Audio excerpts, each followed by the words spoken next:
La comunicación humana tiene dos facetas. ¿Cuáles son en su expresión mínima?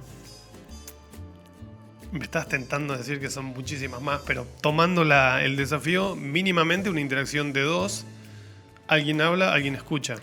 Bien, es esta síntesis que me parece genial por el nivel de síntesis. Cuando algo puede ser sintetizado de esta forma, siempre me resulta como muy atractivo.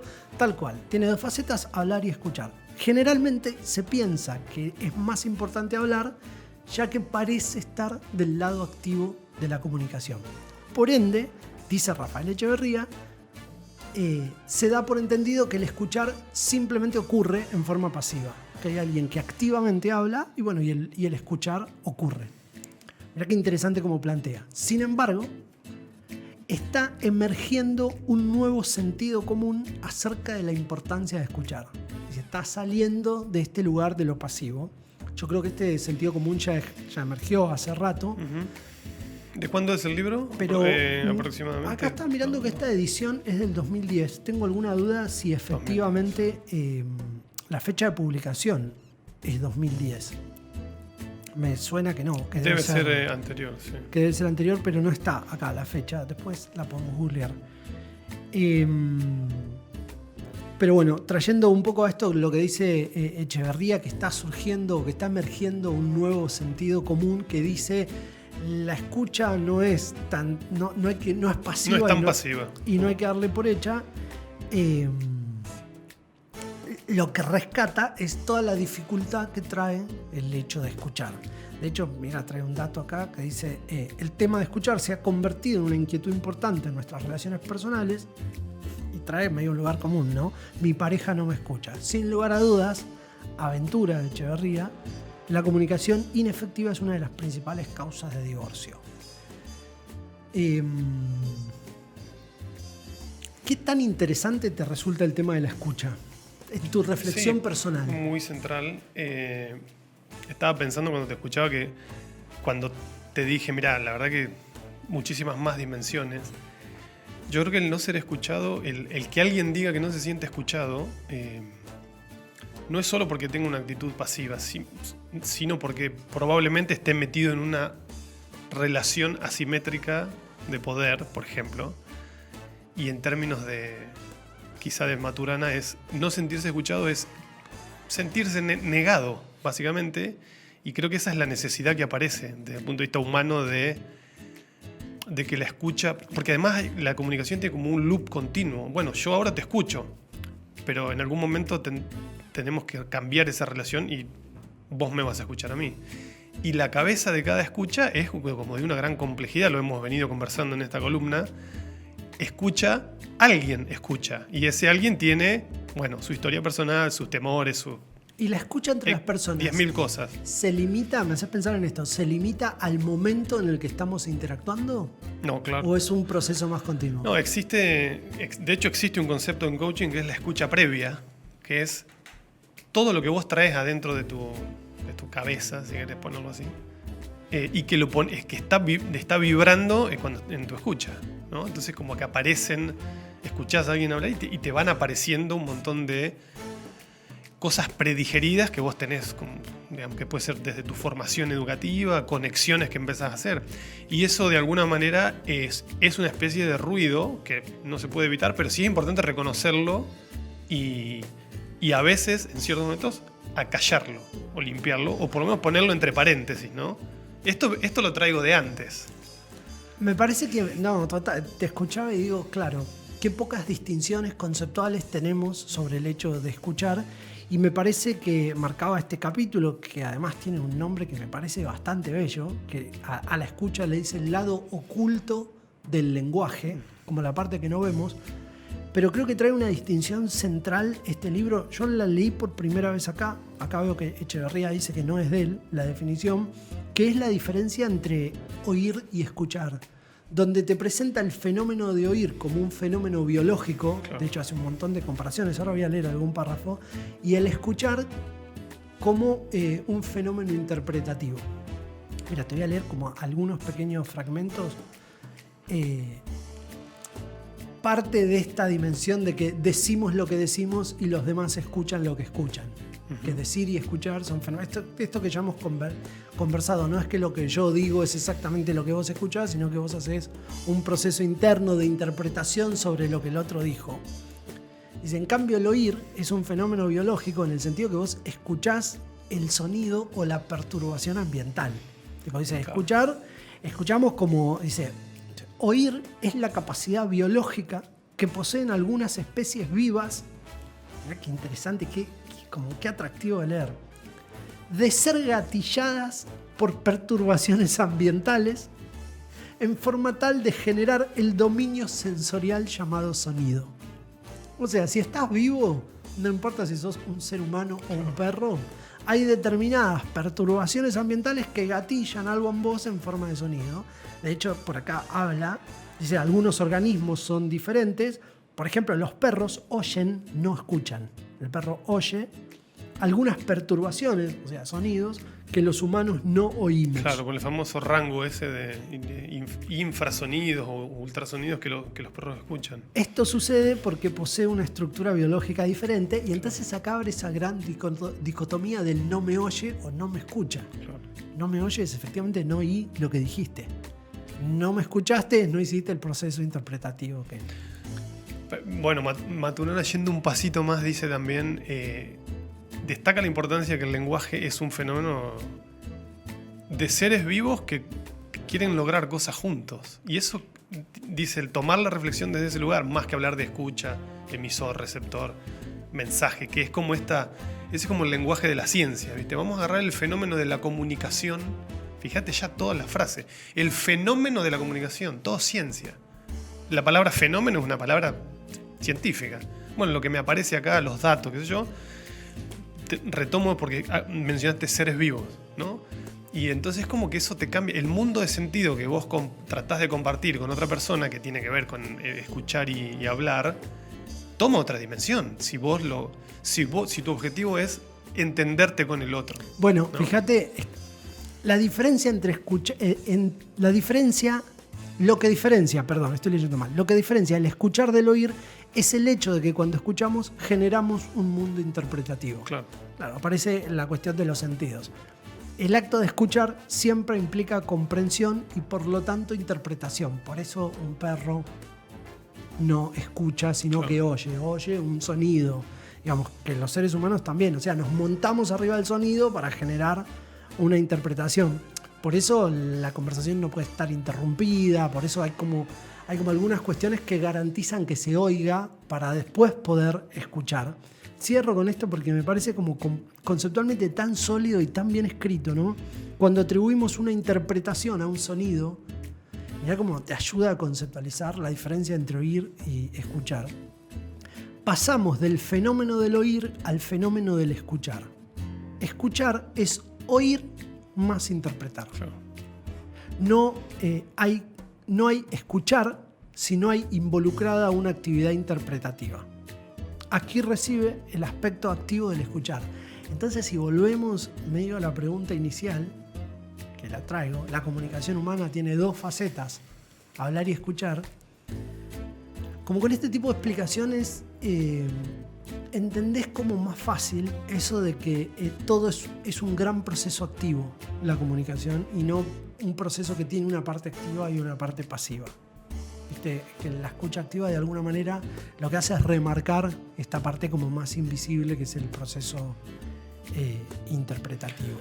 Y también como muchos otros conceptos revolucionarios te instala en el lugar de decir, digamos, te tenés que incomodar reconociendo que la comunicación es más trabajosa de lo que nos gustaría creer, y ese trabajo no se puede evitar. Porque como hablábamos también en otras columnas, mira, cuando aparece un concepto, el concepto se instala, Echeverría lo mencionó como un nuevo sentido común, dice, mira, ya no podés decir, yo les dije. Claro.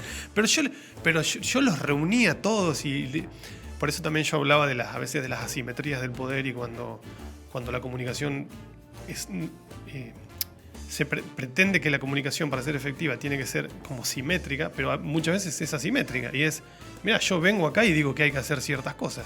ni siquiera chequeo el nivel de entendimiento que haya habido del otro lado y después surgen, pero infinidad de problemas, los famosos problemas de comunicación. Me haces pensar en lo importante que es que la escucha sea liderada. Digamos. Y el problema, si ubicamos la escucha como algo que pasa dentro de la persona, también el que emite puede liderar la escucha del otro, chequeando todo el tiempo que el otro efectivamente esté escuchando. Y a la vez también tiene que ser liderada por uno mismo. Exacto. ¿Viste? Cuando vos te sentís con mucho ruido interno, tenés que ser capaz de reconocer que no puedes escuchar la interacción, que es lo que pasa cuando hay un conflicto emocional. Cuando hay algo que está rompiendo la conversación porque lo único que escuchás es el problema emocional. El problema emocional o esa famosa frase que me parece tan gráfica, que es: vamos a hablar del elefante que está en la pieza o no. Tipo, hay algo que se está llevando todas las posibilidades de escucha, que hasta que no lo separemos no podemos avanzar. Me acuerdo que un día, bueno, después lo usé mucho tiempo en actividades, pero la primera vez que escuché este concepto de saquemos el elefante para poder comunicarnos, para que fluya el habla y la escucha, es la idea del parking lot. Claro. Como el pizarrón en el cual, bueno, hay temas que vamos a sacar al parking lot. Los vamos a estacionar ahí. Los vamos a poner afuera y de estos temas no vamos a hablar. Genial. La película esa, de eso no se habla. Claro. Bueno. No, quería hacerte mención. Recién dijiste algo así como la escucha se da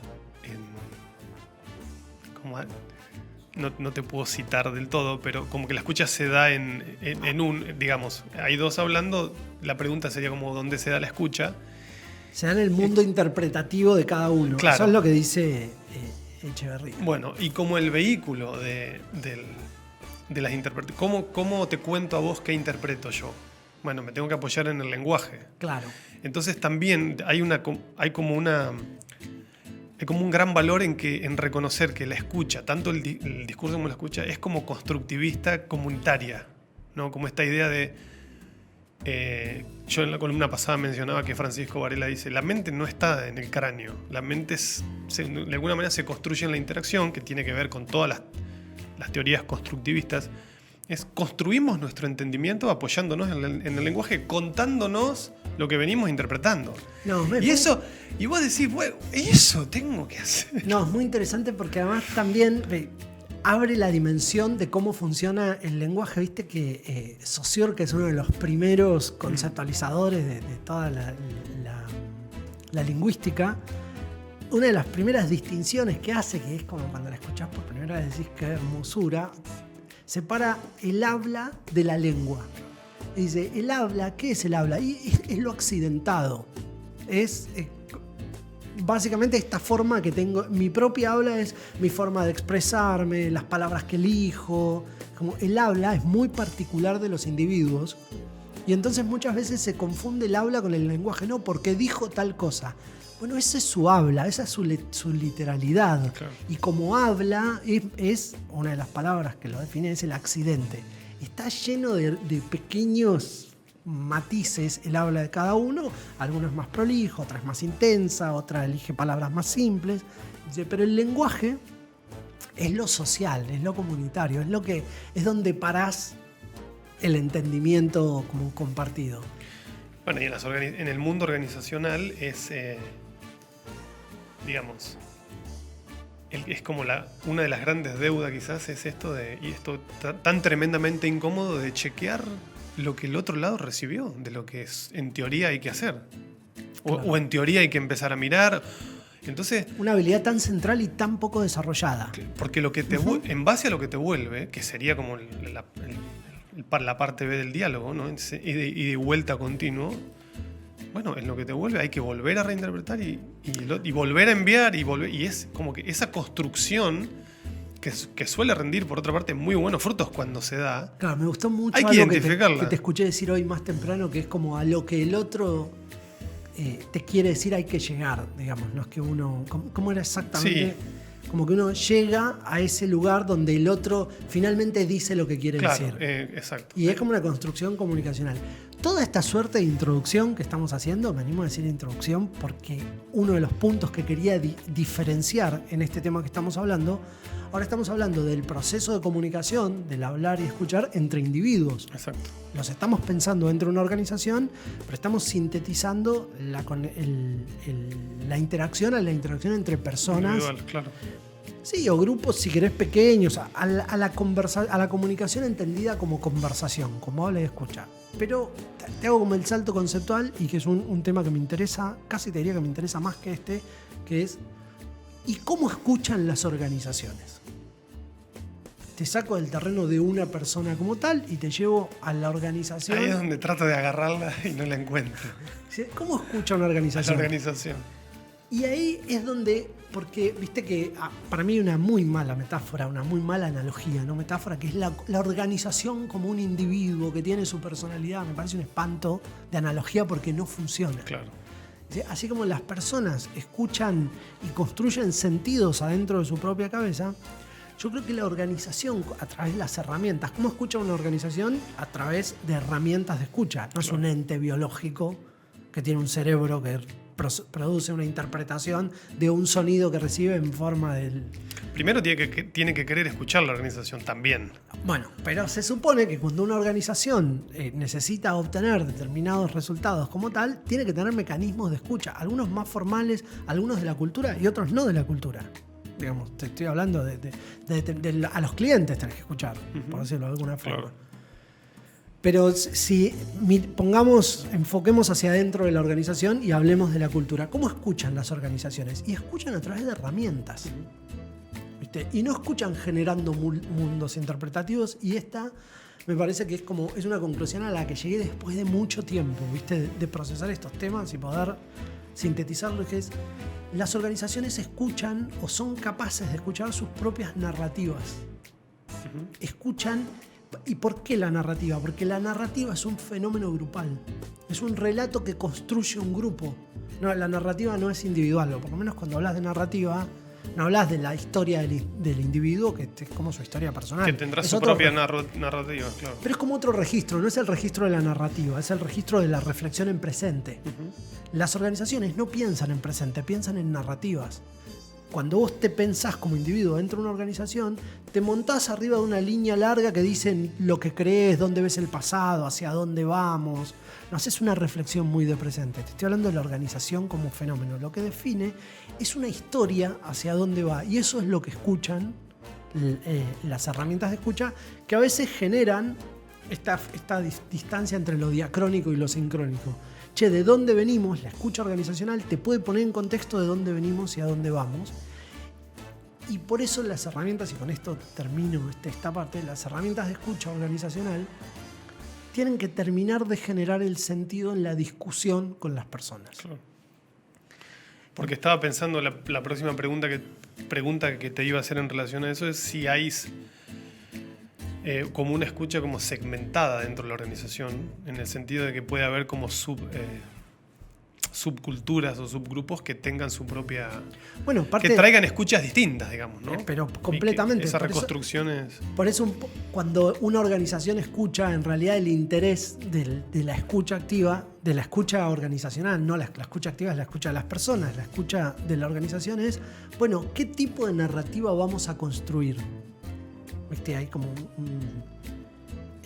un semiólogo italiano que tiene una frase que es una hermosura, que te habla de como que el pasado toma formas de historia, digamos, ¿no? Entonces, parte de escuchar es poder reinventar la historia que cuenta la organización de sí mismo. Y creo que las herramientas de escucha organizacional, fíjate qué confusión interesante hay acá. Muchas veces el individuo, cuando piensa la herramienta de escucha organizacional, cuando el individuo tiene que responder una encuesta, dice, porque entonces expreso, o no sé si es una encuesta de clima, sobre todo los malestares, o vamos a poder hablar de lo que nos pasa, y piensa que va a hablar de lo que le pasa a él como individuo. Claro. Y la herramienta no está relevando eso, está relevando la gran narrativa, porque sobre eso es lo que vamos a trabajar. Es como el individuo se pone al servicio de la herramienta pensando que no, en muchos casos. Por eso una herramienta de escucha organizacional es una herramienta que te define qué tipo de conversaciones querés que hayan, porque bueno, podés dirigir la escucha conversándola con los individuos. Instalando nuevas conversaciones. Instalando una nueva narrativa. Por eso vos medís y medís y medís, porque en el fondo vas como reperfilando la narrativa. Una narrativa muy clara que se instala con las herramientas de gestión de riesgo. ¿Para qué haces una encuesta para evaluar la cultura de la gestión de riesgos? Para entender dónde estás parado, en parte sí, te sirve como diagnóstico, pero eso también lo entendés con otras herramientas. Lo que seguro te ayuda a hacer es a instalar la narrativa de los mensajes que a vos te interesan que queden instalados para que las personas tomen decisiones en función de riesgos en el futuro, montados arriba de grandes líneas. Es muy interesante la escucha como fenómeno activo, y acá tomo las palabras de Echeverría que dice que un nuevo sentido común está emergiendo. Claro, Se están indudable. como resignificando las ideas de escucha.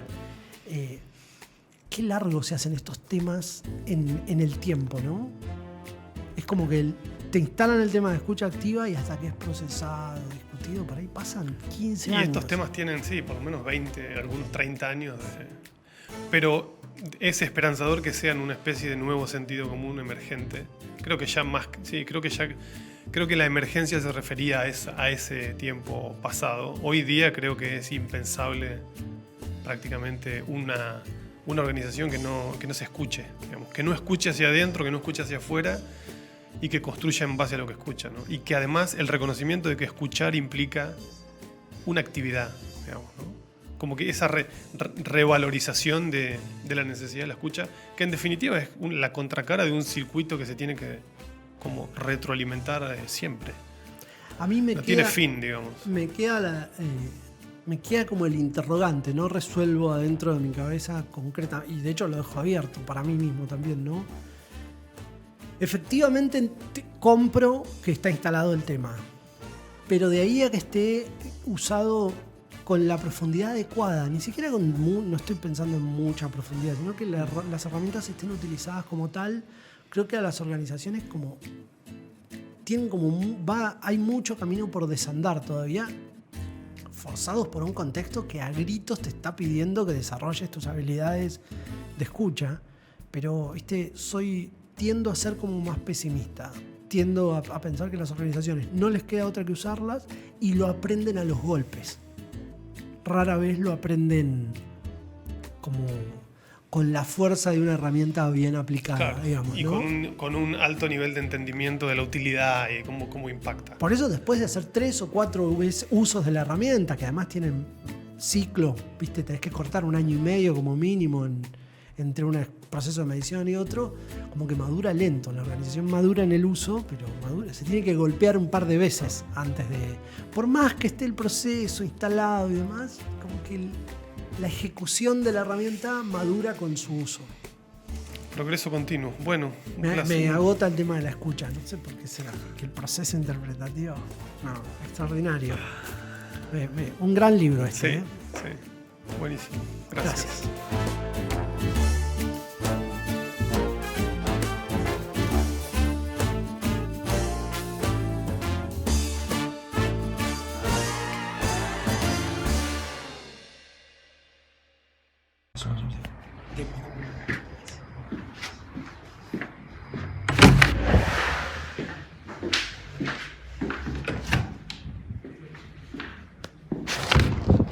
¿Cuáles son las encuestas? Una encuesta. Hay diferentes Bien, técnicas. Qué bueno. Bien, dijimos un gran libro y no lo mostramos. El libro es Ontología del lenguaje, de Rafael Echeverría. ¿Lo leíste entero el libro? Sí, lo leí entero. Sí. Es un gran libro que instala la idea que está detrás y que atraviesa todo el libro es el lenguaje crea cosas, básicamente, ¿no? El lenguaje genera cambios en el ser. Es un libro que empieza muy de menor a mayor, ¿viste? Tiene como capítulos muy operativos. El capítulo de la escucha, que es el capítulo 5 creo, el lado oculto del lenguaje, es un gran capítulo para leer. Lo recomendamos. Y bueno, como siempre, por favor, suscríbanse al canal, como dice Lucho. Que es un clic. Clicky. Es un pequeño clicky. Suscríbanse al canal. Gracias. Gracias.